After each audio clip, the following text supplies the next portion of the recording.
Brett, how many approximately, these are club lambs, this is what you do for the breeding end of it, correct? Right. And approximately how many do you have, how many ewes and lambs do you lamb out at this time of year? There's approximately 350 to 400 ewes that are bred, and we'll have between 525 and 575 lambs born. Okay, and then do you just do the lambing one time a year, or do you have them set up in different... We lamb one time a year. We'll start in the middle of December and lamb through March. Okay, and I understand recently you got a chance to use the Udderly Easy Milker. Yeah, we just got it a few days ago, and I got to try it out. I was the first one to use it, and it worked great.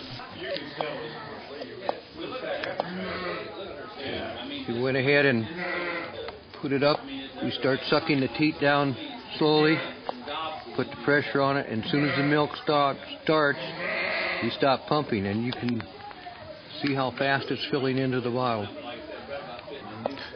Okay, now we're getting ready to take the bottle off. You just tip the bottle back towards the pump, the handle, and it releases the vacuum and comes right off the teat. Very good.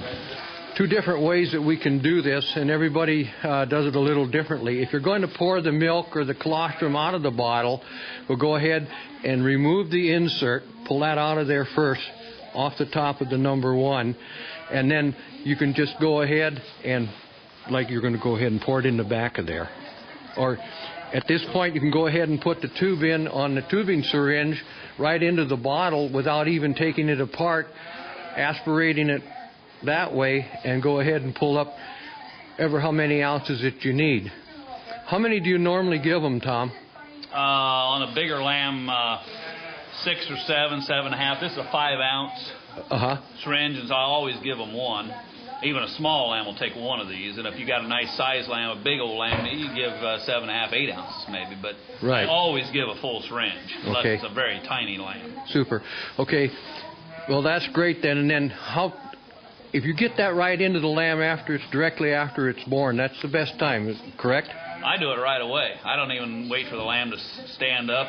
Sometimes I'll do the first lamb before she ever has her second lamb, just to get it done and get it over with. And then I'll go ahead and put those in a lambing jug, and I know that colostrum's already in the lamb and ready to go. Well, powdered milk has gotten so expensive anymore that even one 25 bucket of powdered milk won't be enough to raise a lamb, and it's running $45, $50 for a bucket of that powder.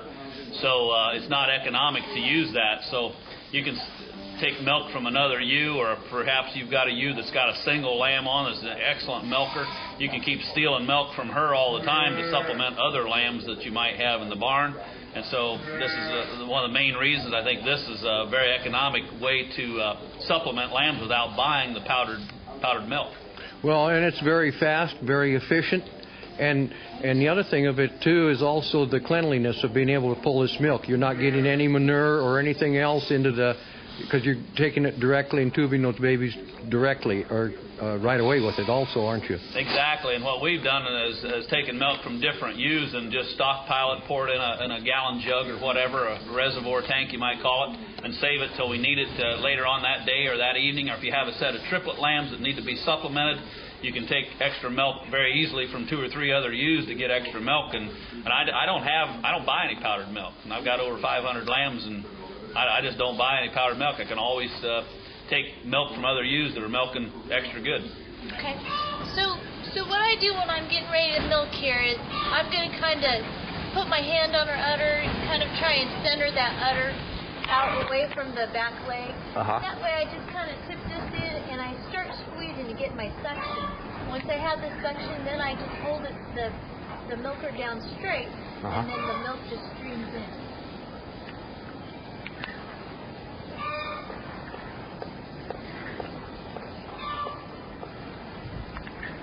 There you go. I just wait for it to fill up, and if it slows down, I give it another squeeze, start things back up. Go ahead and pump it again, and we'll get that flow. You can just really see, I've got it on telephoto, and really see it coming in there now. You always want to make sure you have that bottle tipped back towards the pump, too, so you don't lose your vacuum on there. And you can just see that milk stream going steadily into the bottle now.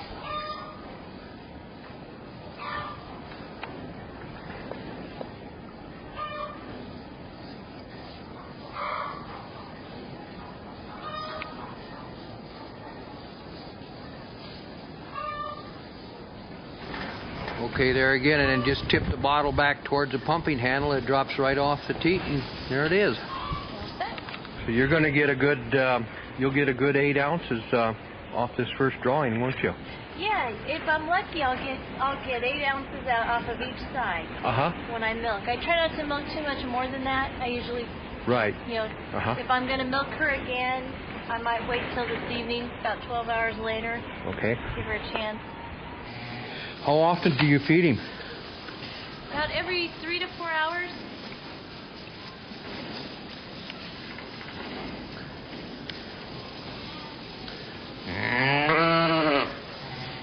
How's the Udderly Easy helped you in the fact that you had to use any milk replacer? Oh, it's been so nice. It's easy because I can take the milk out of the fridge and just warm it up in a little warm water, and in about 5 minutes I'll come out and I'll feed her, and I don't have to have the mess of making my own milk for the lamb, which is nice. And as the lamb gets a little older, I won't even warm it up much. I'll probably, just set them out on the counter at room temperature, and she'll drink that. With all the cold weather we've had, I usually like to warm it up just a tad. Pierce McKinney's farm. His homestead's been in the family since 100 and some years. He was born and raised in this house. 1832. All the families, every generation is buried back there. Wow. 1832, huh? Farm was bought in 1828, but because of it was a land grant, and we have John Adams' signature. I don't know if Alice showed it to you, but still framed. President John Adams, when he granted the land to my great-great-grandfather. God, that is really something. Isn't that neat? Yeah. Come on!